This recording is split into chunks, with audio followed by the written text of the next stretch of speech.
Dios. Aleluya. Llegamos a la parte más importante, amén.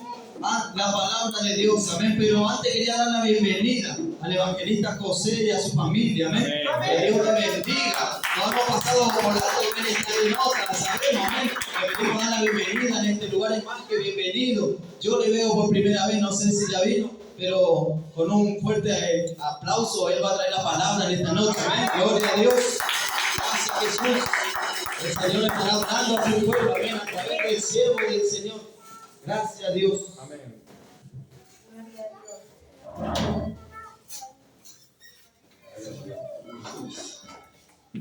Buenos días, hermano. Dios los bendiga. Amén. Quiero felicitar a la hermana, hermoso himno cantó la hermana. Y me dio pie, ¿no? Me dio pie para lo que quería compartir hoy, porque qué lindo cuando recordamos la cruz. Qué lindo cuando estamos en un momento difícil y volvemos a la cruz. Qué lindo cuando a veces pensamos que estamos allá arriba, pero el Señor nos baja y nos lleva a la cruz. Yo digo, la cruz es el momento donde uno se estabiliza y dice, recuerdo que no tengo nada, recuerdo que no fui nada, recuerdo que no soy nada, y el Señor y todo lo que tengo y todo lo que soy es por misericordia y gracia de Él. Gracias a Dios. Recordar la cruz a mí, al mismo tiempo me hace acordar que soy amado, pero al mismo tiempo me hace recordar que me sacó de un lugar al cual no quiero volver. Gloria a Dios. Así que le doy gracias por estar acá, le doy gracias por poder no estar allá afuera y no llevar a nuestros hijos, hoy como lo llevan, como le contaba al pastor Carlos cuando venía, ¿no? Venía para acá y es la primera vez que veo con tanta gente haciendo estas cosas, ¿no? Es la primera vez que lo veo de esta manera y hasta por decir multitudinaria, ¿no? Y se gasta plata en esas cosas, en los vestidos, en los disfraces. Hay una cosa que lamentablemente no la entienden, que el enemigo no se fija en no, pero son inocentes, no lo saben. El enemigo no dice, ay no, pero lo hizo sin intención. El enemigo vino para robar, matar y destruir. Y cuando uno le abre una puerta, él entra. Amén. Así sea chico, así sea grande. ¿Cómo dice si es chico? A veces las personas piensan que por lo que son chicos, no. ¿Saben qué? Cuando Jesús fue a liberar al muchacho que estaba endemoniado, le preguntó al padre, ¿hace cuánto que le pasa esto? ¿Qué le dijo el padre? Desde niño. Desde niño. O sea que nosotros tenemos que ser el que cuida en oración, que vela por nuestros hijos, en oración al Padre. Nosotros tenemos que llevarlos siempre cubiertos en oración a nuestros hijos. Amén. Porque hoy los padres por ignorancia hacen esas cosas. Yo no creo que lo quieran hacer con maldad o para decir yo quiero que mi hijo viva esto. Pero vuelvo a repetir, lo hacen por ignorancia o lo hacen sin saber, pero el diablo no se fija en que no lo sabe. No va en intenciones, él donde ve una puerta abierta, entra. Nada que ver con nuestro Señor, que golpea la puerta de nuestro corazón para que nosotros le permitamos entrar a nuestro Señor. Nuestro Señor es un caballero, ¿no? Así que le doy gracias a Dios por poder estar en su casa, gracias a Dios le doy por la vida de ustedes. Amén. ¿Por qué? Porque hoy somos hijos de luz. Amén. Y si somos luz es porque nosotros tenemos que alumbrar allá afuera. Amén. ¿No? Yo la semana pasada estaba en oración, ¿no? Y había algo que me sonaba fuerte. ¿Qué dice? El mundo no lee la Biblia, ¿no? El mundo no lee la Biblia, por eso están haciendo lo que están haciendo. Pero el mundo nos lee a nosotros, a los hijos de Dios. Amén. ¿No? El mundo nos lee a nosotros. ¿Y nosotros qué imagen le damos? ¿Qué pueden ver ellos en nosotros? ¿No? Y es algo de eso lo que quería un poco compartir. Los invito a abrir sus Biblias en Mateo capítulo 27.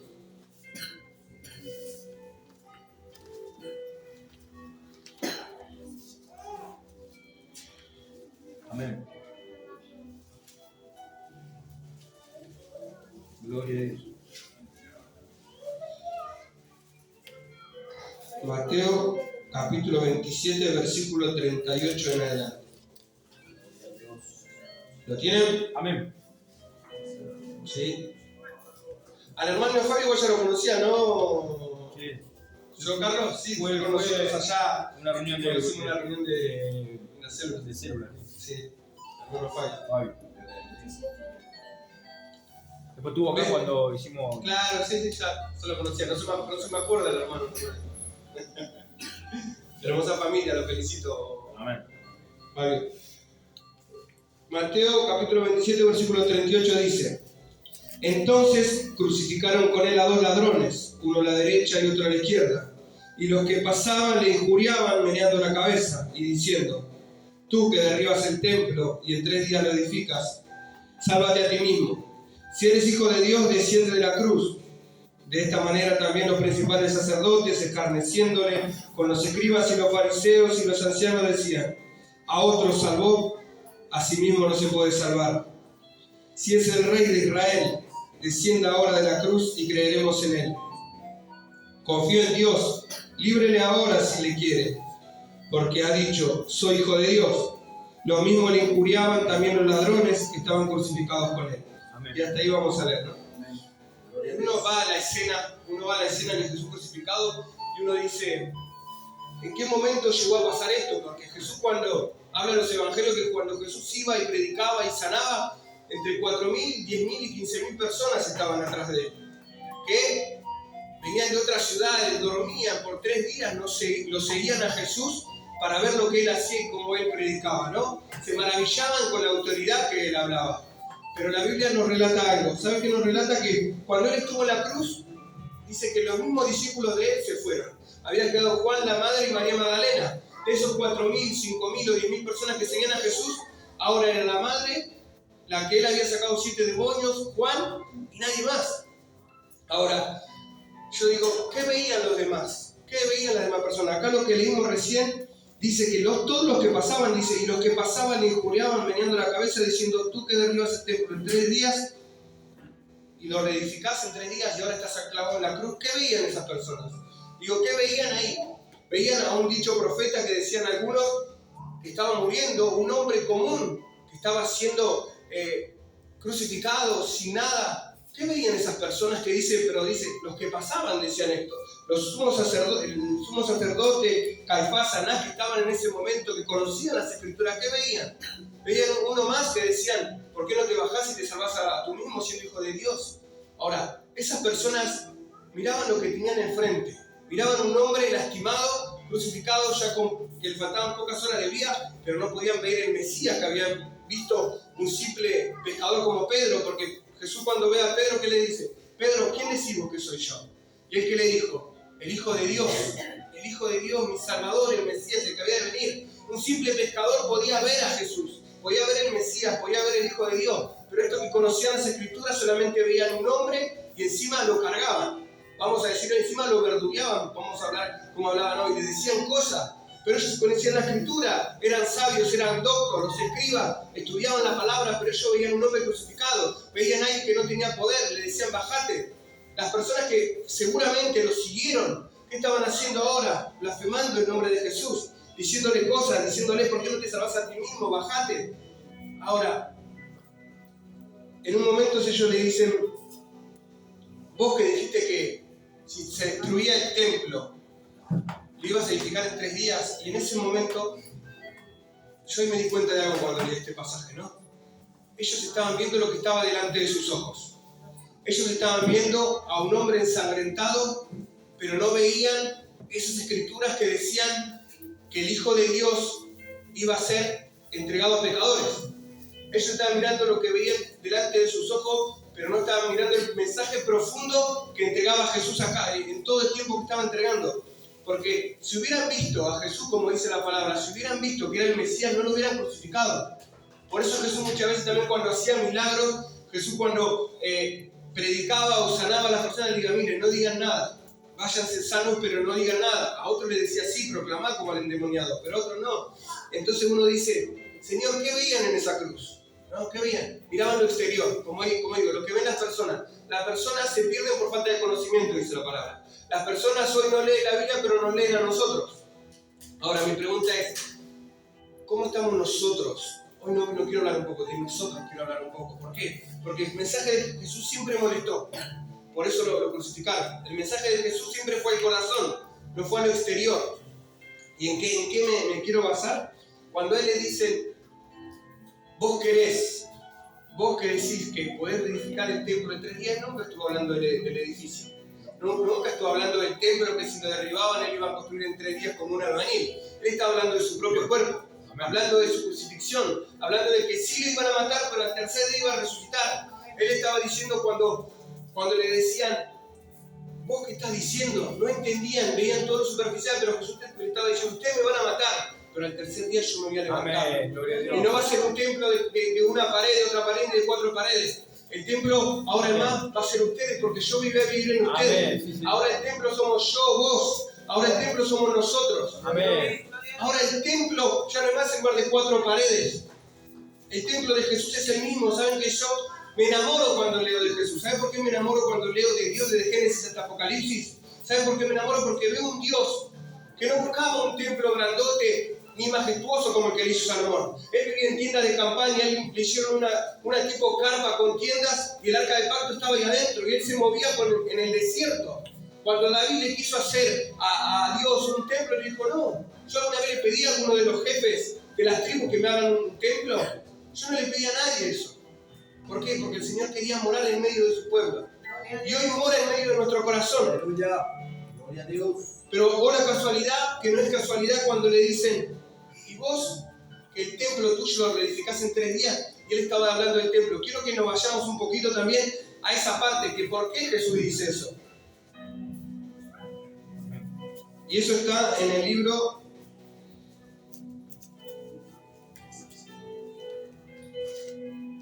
de Marcos. Marcos, capítulo 11.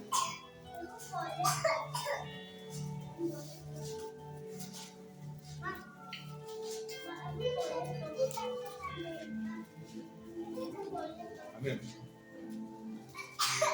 Sino también hay, lo leen los 3 evangelios, también está en Juan capítulo 2, que si buscan este es mejor, que está un poquito más claro. Juan capítulo 2, versículos 16 al 20.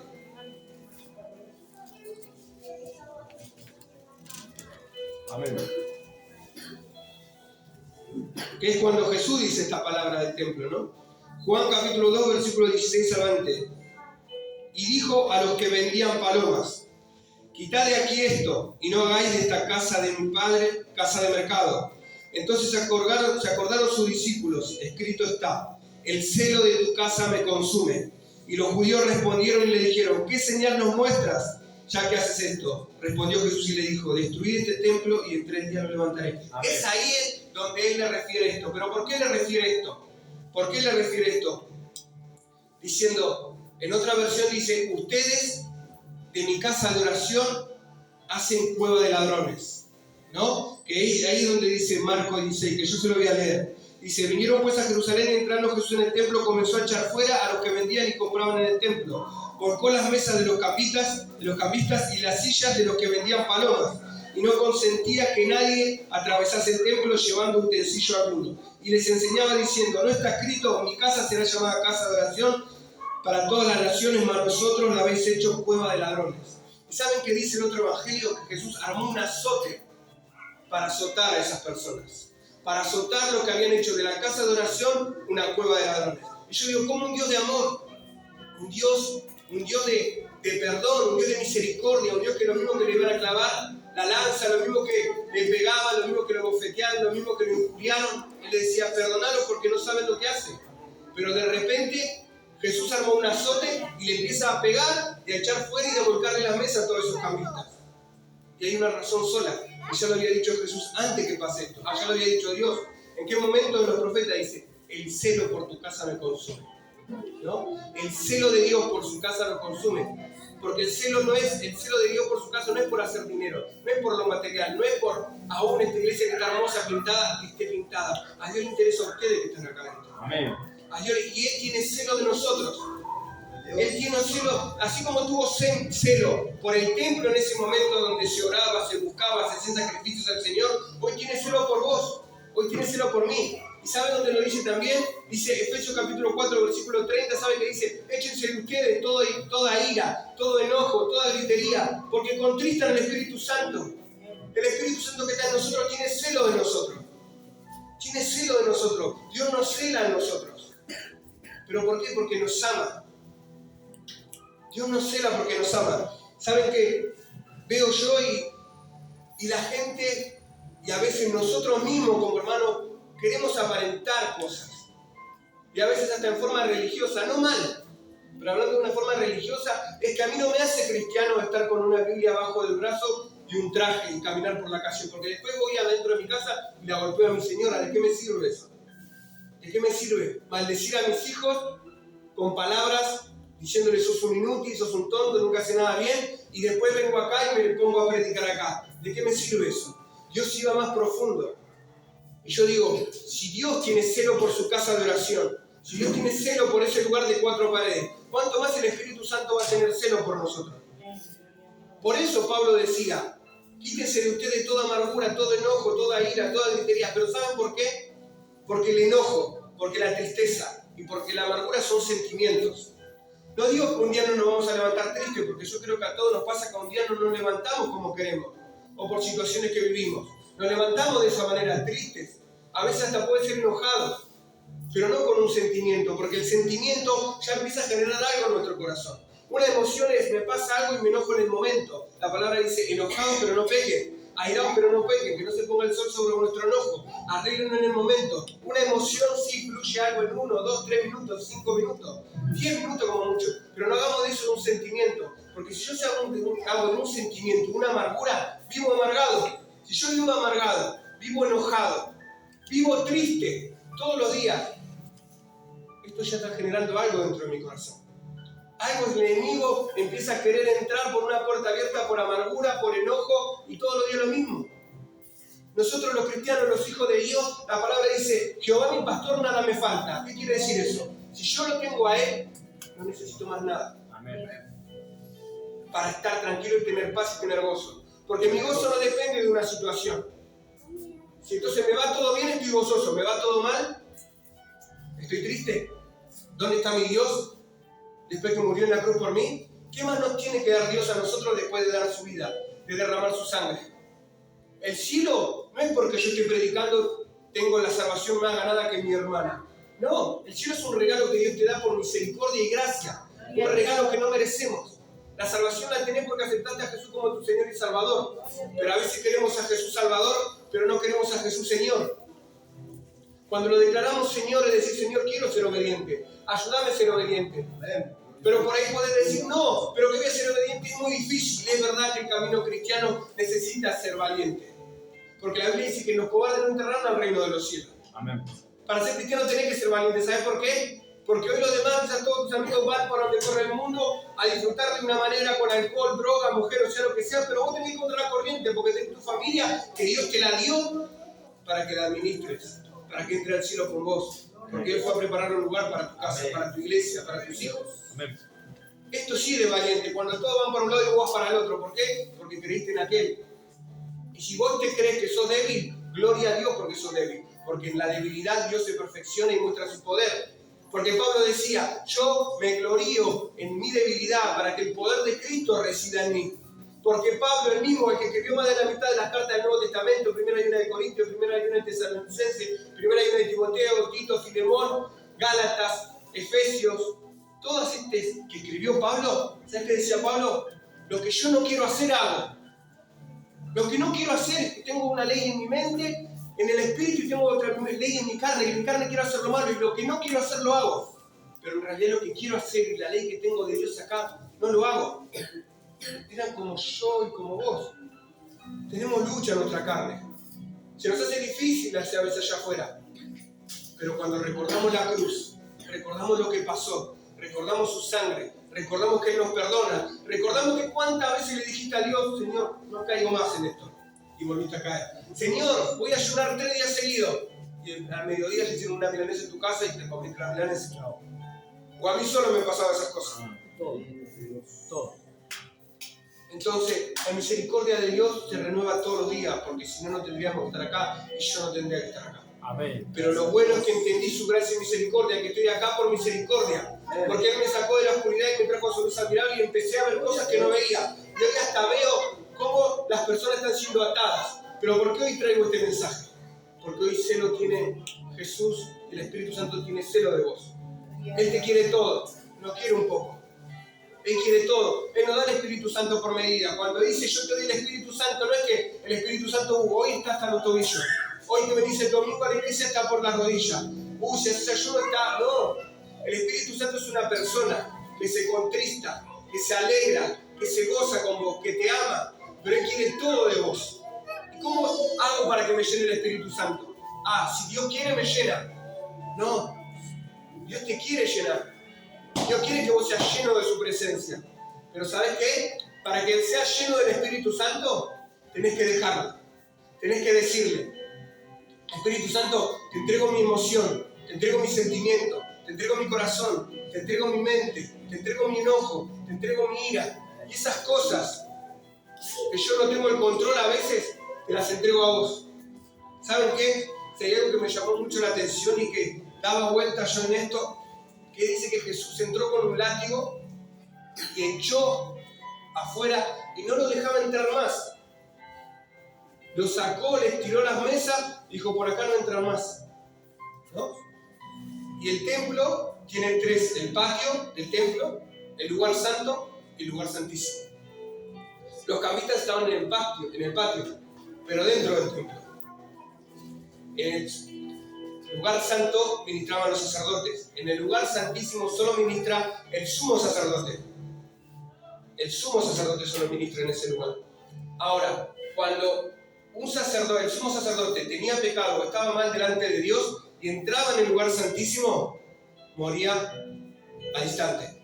Por eso en el efod que tenían ellos usaban campanitas alrededor, porque cuando entraban ahí y no se escuchaba ruidos, era porque el sumo sacerdote había quedado planchado y ellos tenían una soga que lo ponían en el pie y lo arrastraban hacia afuera, porque ellos no iban a poder entrar, porque el que entraba le iba a pasar lo mismo que al sumo sacerdote. Entonces lo arrastraban hacia afuera del lugar santo, del lugar santísimo.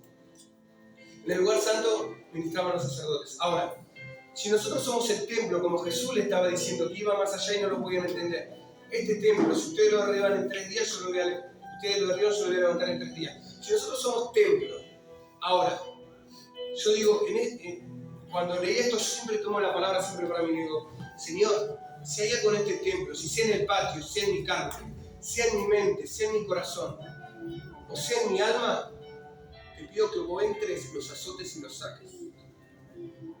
Y capaz que sea la ira, el enojo, pero hay algo que a veces en nuestro templo que no nos permite llegar a la presencia de Dios. Quizás estás orando y te agarra un dolor. Quizás estás orando y te llama. Quizás estás orando y tenés preocupaciones. O empezás a dudar de Dios. O hay cosas en tu vida que todavía no se la entregaste, y eso es lo que te impide a Dios. Y eso es lo que hoy. El Espíritu Santo tiene celo de nosotros. Entonces yo digo, Ezequiel dice: el alma que pecare, esa alma morirá. Nosotros tenemos al Espíritu Santo, pero el Espíritu Santo está como en el lugar santo, en el lugar santísimo. ¿Por qué? Porque la palabra dice: cuando uno es con el Señor, un espíritu es con Él. Jesús dice: el espíritu está dispuesto, pero la carne es débil. Entonces, siempre hay algo, como decía el apóstol Pablo, que nos quiera llevar para el otro lado. Siempre hay algo que nos pasa en la carne. Yo cuando llegué al Señor, digo, me sentía salvado, me sentía amado, me sentía querido, me sentía con ganas de buscar al Señor. Pero siempre había algo que me molestaba, por decir así. El enemigo siempre estaba trayéndome pensamientos de antes, cosas que yo hacía, hasta que uno va, el Señor va santificando, purificando. Si ustedes leen lo que leímos nosotros, dice, Jesús empieza a purificar el templo. Sacando a los cambistas, sacando a los ladrones. Ahora, el diablo es un ladrón, la Biblia dice. Es un salteador, dice Juan capítulo 10. Y yo digo, Señor, para que nosotros nos entreguemos completo a vos, para que yo me entregue completo a vos, yo quiero que vos quites de mí todo lo que no te agrada. Yo quiero que saques de mí quizás todo pensamiento que no te agrada. Porque la Biblia, ¿de dónde dice que salen los malos pensamientos? Del corazón. Dice, el corazón es perverso. ¿Quién lo conocerá? Dice Jeremías. Y maligno y malvado, ¿quién lo conocerá? ¿No? Y yo digo, David, aún siendo un guerrero, un hombre conforme al corazón de Dios, le dijo a Dios: Señor, examina mi corazón, escudriña mi corazón, examina mi mente, y si hallas en mí camino de perversidad, quítamelo y camíname por el camino eterno. Encamíname por el camino eterno.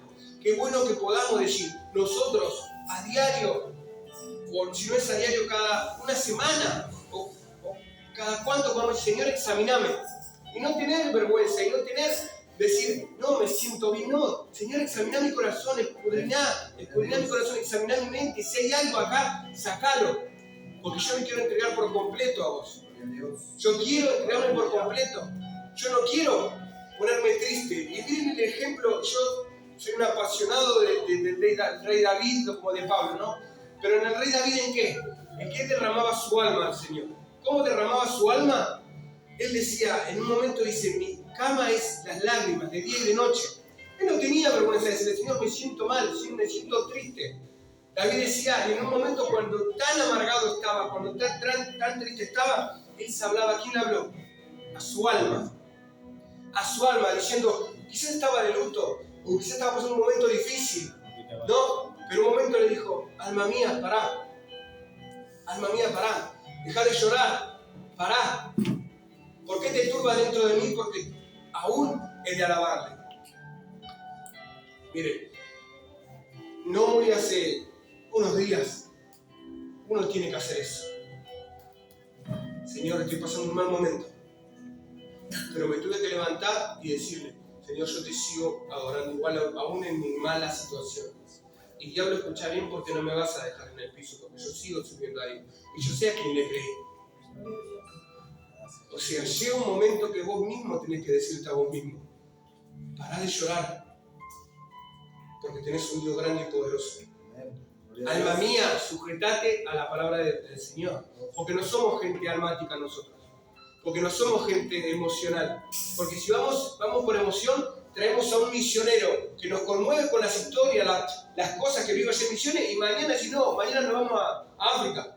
Después cuando nos encontramos ya, queremos tomarnos el primer avión para venirnos. Eso es emoción.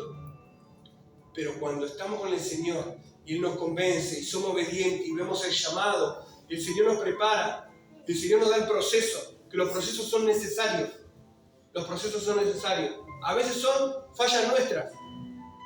Pero aún en nuestras fallas, Él como Padre dice que ama a Dios, todo le ayuda bien. Porque cuando tu hijo te falla, vos no lo castigás y le decís, te he dicho de mi casa. No, aprendé.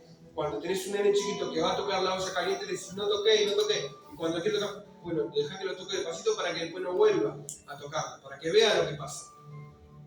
Pero si va una otra vez y no aprende, así parecemos nosotros. Porque otra vez caímos en eso.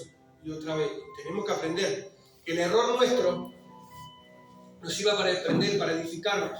Porque si nos saldría todo bien, ¿cómo aprendemos? No aprendemos, ¿no? Si hay algo que yo decía con esta palabra, le decía, Señor, yo sé que vos me amás. Y aún me amás más que yo mismo. Y yo sé que tu Espíritu Santo me cela con amor. Porque me quiere todo. De ahí entiendo y uno entiende ahí cuando dice la palabra, si amás más a tu padre y a tu madre, más que a mí, no puedes ser mi discípulo. Si amás a tu hijo, o a tu mujer, o a tu hija, o a tu mujer, más que a mí, no puedes ser mi discípulo. Ahí entendemos la plenitud de Cristo. Y no estamos hablando que rechazamos a nuestros hijos, no estamos hablando que rechazamos a nuestros padres. Entendemos que nuestra prioridad es Dios, porque Dios ama más a nuestros hijos, a nuestras esposas, a nuestra familia más que nosotros. Y depende de Él el cuidado. Él forma un hogar en una casa. Él forma el amor en una pareja. Él da la salud y no nos da los remedios. En la cruz, Él pagó por nuestras enfermedades. El castigo de nuestra paz fue sobre Él. En Él tenemos todo. En Él tenemos todo. Pero que nosotros podamos decir en esta noche, Señor Jesús, quiero que tu Espíritu Santo nos entristezca. Saben que cuando leía la palabra uno dice, no puede servir a dos señores. Y a veces uno dice, pero yo no tengo ningún ídolo. Y a veces no son ídolos. A veces nuestro trabajo es nuestro ídolo. A veces un equipo de fútbol es nuestro ídolo. A veces son diferentes cosas nuestros ídolos que le decimos a Dios tomó el lugar de Dios. Porque primero está esto antes de venir a la casa de Dios, recién a veces lo decía el hermano. A veces están muchas cosas delante de Dios, que ocupan el lugar de Dios. Pero qué bueno que nosotros podamos estar acá y decir, Señor, yo me quiero entregar por completo a ti. Qué bueno que le podamos decir, Señor, yo sé que tu Espíritu Santo quiere todo y yo estoy dispuesto a entregarlo todo. Y Señor, te pido que hoy en esta noche también le podamos decir Señor, si hay algo que me impide escucharte, si hay algo que me impide alabarte, si hay algo que me impide ser el siervo o la sierva que yo quiera, quiero que hoy lo quite de mí. Así como dentro del templo, en ese momento Jesús entró y derrumbó la mesa de los cambistas y azotó a esos que hacían cueva de ladrones en la casa de oración del Padre, que nosotros podamos decir, Señor, en este templo sea una casa de oración, sea una casa de adoración, porque en el templo se adoraba, se escuchaba la palabra y se hacía el sacrificio. Que nosotros podamos decir, Señor, hoy con sacrificio vengo delante de tu presencia, mi sacrificio soy yo, como dice Romanos 12. Preséntese con sacrificio vivo y santo delante de Dios. Hoy mi sacrificio soy yo, Señor. Te pido que si hay algo en este templo que a ti no te agrada o que tengo que quitar, quítalo de mí. Porque viene para adorarte, viene para alabarte, viene para exaltar tu nombre. Y que cuando camine, la gente que lea en mí, lea a Jesús de Nazaret. La Biblia dice que la fe de nosotros va a ser probada como el oro y como la plata, refinada como fuego, dice. Pero aún nuestra fe, una vez probada, es más que el oro puro para el Señor. Es más valiosa que el oro puro. Así que, ¿qué le parece? ¿Qué le parece si nos ponemos de pie y vamos a una oración? Amén.